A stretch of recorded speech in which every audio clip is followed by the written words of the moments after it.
ก็เคยกัดกรง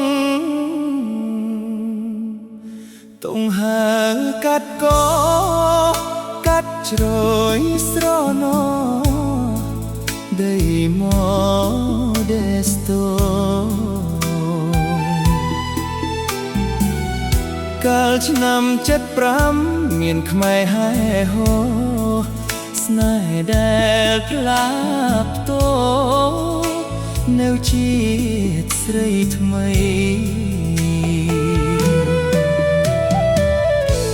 លោកអើយកុំសាយ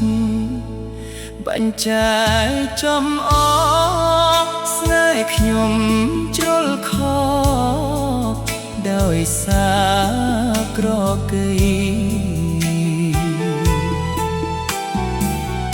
ដូចមន់អត់មេ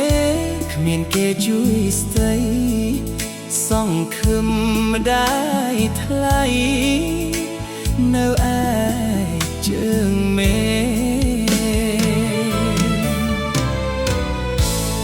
រួ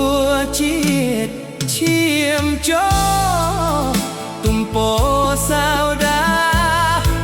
ពេលឃើញបុប្ផាអរាសំវេ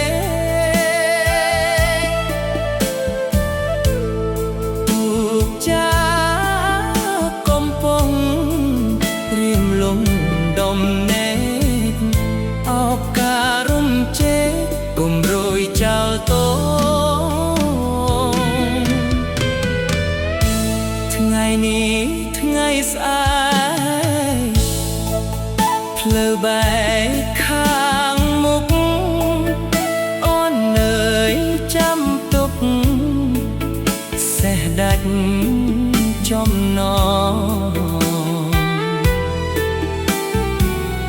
ទុនសាយប្រជាកុំរត់ចាញ់ខ្ញុំរឿងអូននឹងបង